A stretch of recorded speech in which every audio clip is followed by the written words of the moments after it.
Normally, I don't do just a one-box nickel hunt, but I've had a hard time getting circulated nickels lately, and fresh off a pretty good two-box hunt, I figured we'd go ahead and test our luck to see if this one nickel box in front of me might have that key date Jefferson nickel, the 1950 Denver, that we so desperately need. Stay tuned for a one-box nickel hunt today, and I'll be showing all of the finds from 1959 and earlier, and hopefully this box has some goodies in it.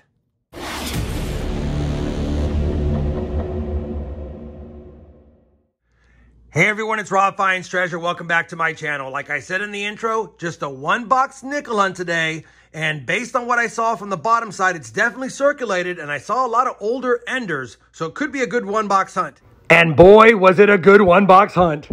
Now, obviously, it's going to be episode number 148, but it's just box number 159 of the series. And like we said before, we need to find that 50D before the 167th box to beat the number of boxes it took to fill the Series 1 album. Obviously, I'll give you guys a look at the books at the end when I compare the finds to them to see if we have any upgrades or additions. But for now, we're going to get right to the hunt. I did mention that the bottom side looks pretty good. Let's see if the top side looks good as well.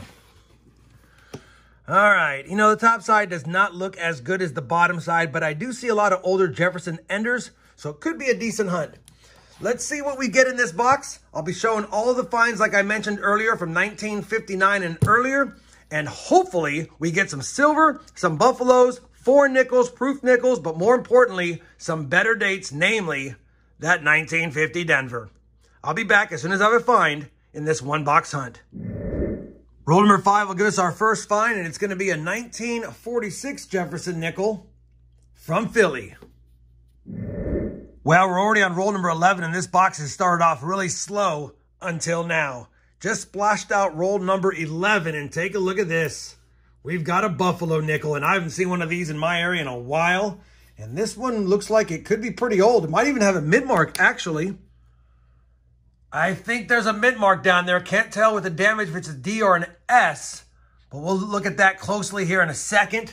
It's pretty slick. Probably not going to have a date, but let's take a peek. Oh, and it's been nickel-dated before. Man, this has got to be an oldie. Let's see if we have any date there where the nickel-date was used. We might be able to get a date off this one. Could be a 1920-something, maybe 1929. Let me see if I can look at this with the hand loop and the mint mark area and get you guys a confirmed date and mint. If I cannot, I'll do a quick nickel date on it again, even though it's been nickel dated, and see if I can get more information. I'll be back in a second when I have that information. Well, I tried. I can't get any information off this front. It's been nickel dated before, and typically after being nickel dated, they don't like being nickel dated again. I would guess that it's probably a 1929 Denver or a 1929 San Francisco. I did try to nickel-date the back, and I don't want to damage it anymore, but there's definitely a mid-mark. It looks like it could be an S. I'm going to say 1929 S. That's my best guess. Either way, in this condition, it's worth about 15 cents. Still, nice seeing a buffalo nickel in the box. It's been a long time since we've seen one, and that's a good start. Even though it's a slow start, it's good to see.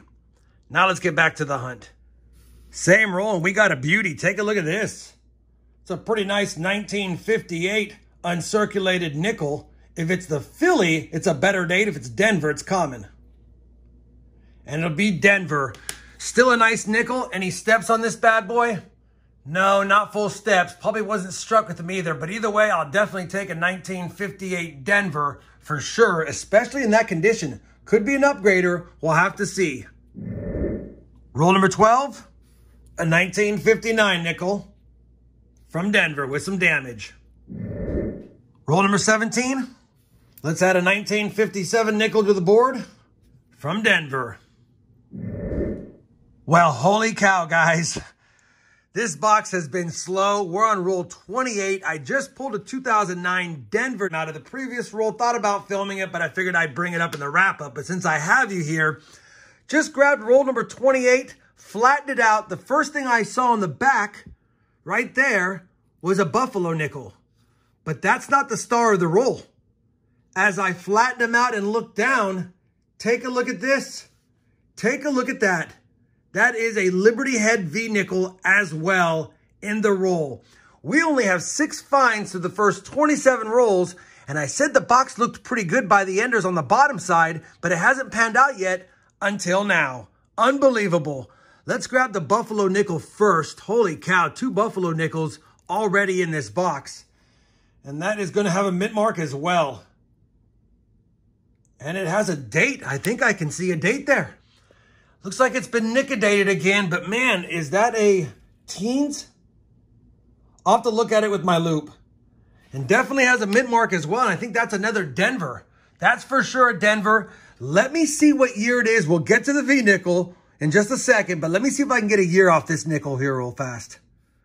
All right, again, it's been nickel-dated, but that's going to be a 1917 Denver. I'll definitely take that. They're both nickel-dated, which is a bummer, but maybe that one's a little bit earlier than I thought. Maybe it's not a 29. Maybe it's a 1920 Denver. Either way, 2 buffalo nickels, and now what I've been waiting to uncover is a Liberty Head V-nickel right there.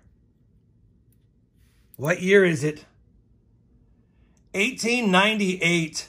Unbelievable. It's in trashy condition as well, but I'll definitely take a V-nickel in the box with a legible date. Wow.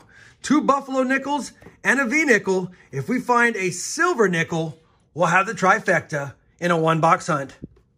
Let's get back to the hunt.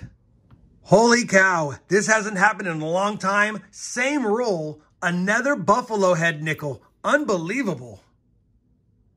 And that's going to be maybe 1918 with another mint mark. That's a Denver mint mark right there. And that's tough to see under the scope. I'll have to take a look at it, but I think that's 1918 Denver. Let me just make sure it's not a 1913. I'll be right back. All right, sorry for all of the excitement here.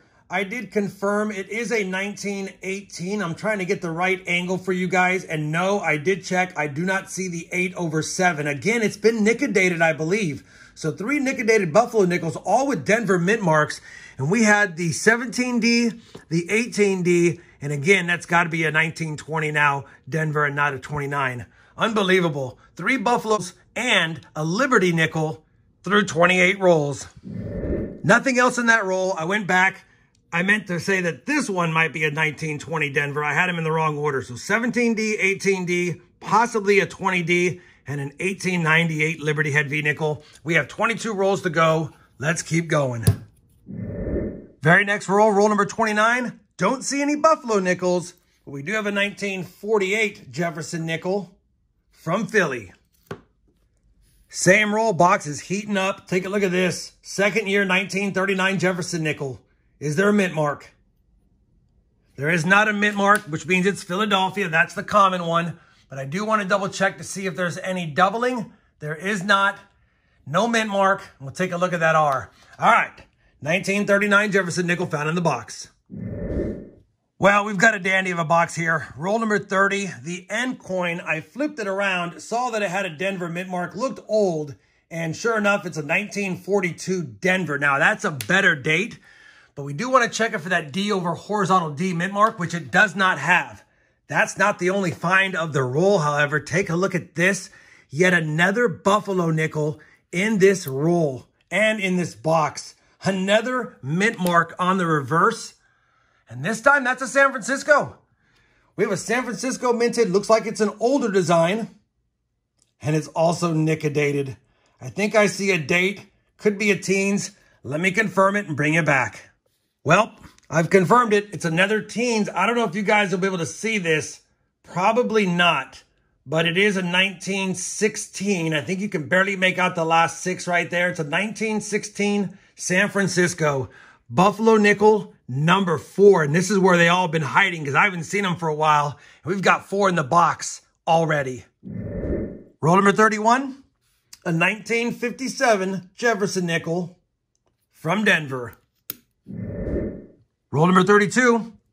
Let's add a 1959 Jefferson nickel, also from Denver. Same roll.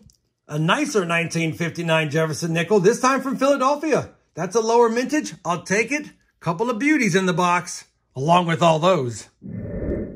Roll number 33 has given me goosebumps. This is ridiculous. Just laid out roll 33. We've got a buffalo nickel here and another buffalo nickel peeking out in the back. That's going to be 6 buffalo nickels in this box, and they all look like they're old, probably nickel-dated. Another mint mark on this one. Looks like it's Denver, and it is nickel-dated. I'll get to that one in a second.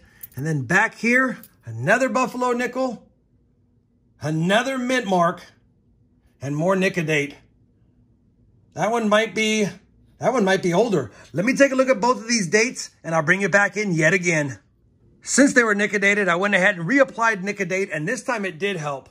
This one right here is going to be a 1915. I thought it was a 13 at first, but it's a 1915 Denver. We'll take that. And then this one right here, it looks like it's going to be a 1926 or 28. I'm going to say 26 Denver as well. Holy cow, 6 buffalo nickels. It's a shame that they are nickel-dated, but still fun finding them. Now let's find some more. Roll number 35. We got a nickel from 1952, Philadelphia. Roll number 40 went a little quiet for a few minutes, but we're back on another buffalo right there. Buffalo number 7 of the box.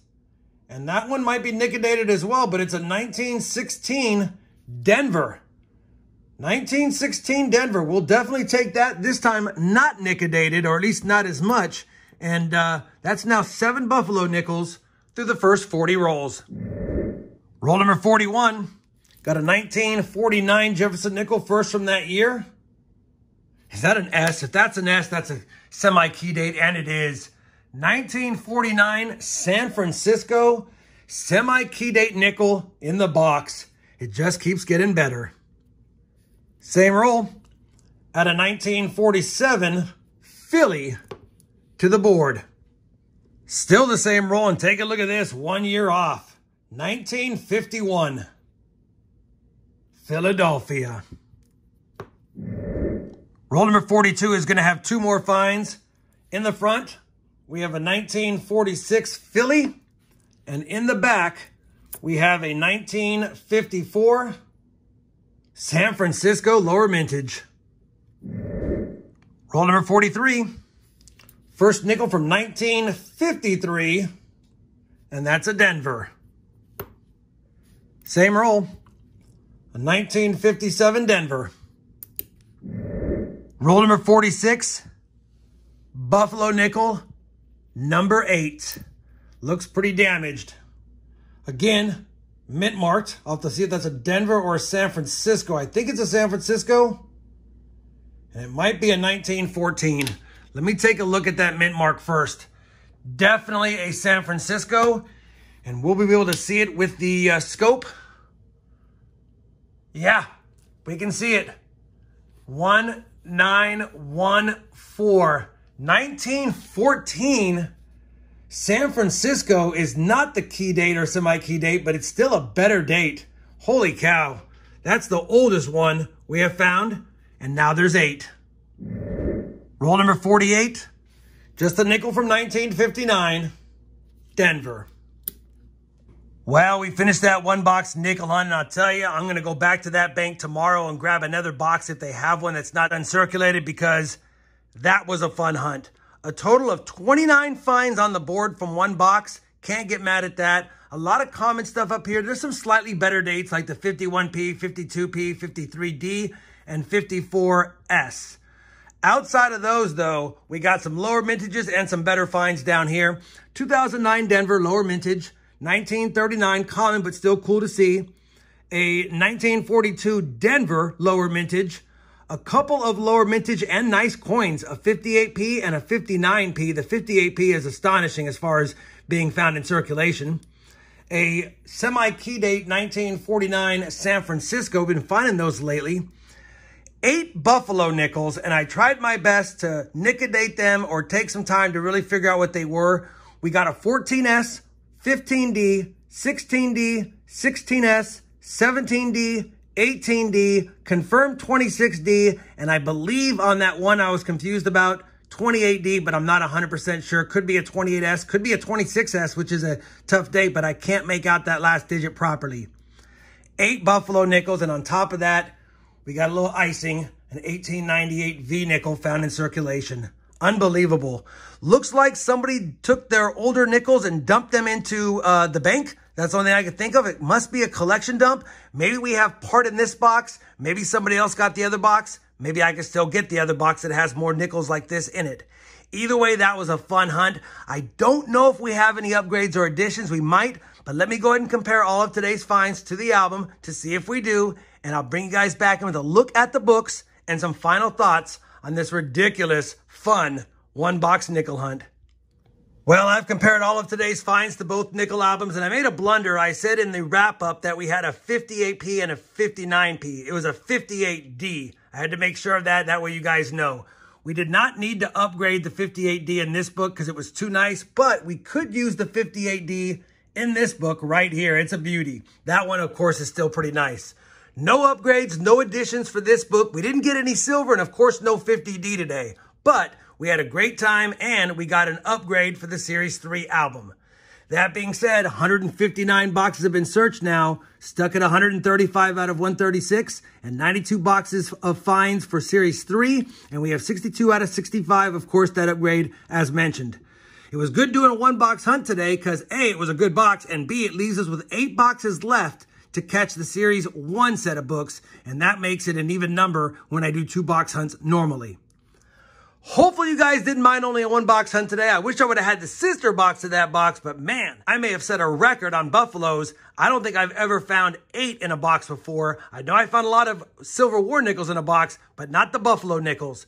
After about a 3 or 4 hunt hiatus, they came back strong. If you guys did, I'd appreciate that thumbs up. And as always, everyone, happy hunting, and thanks for watching.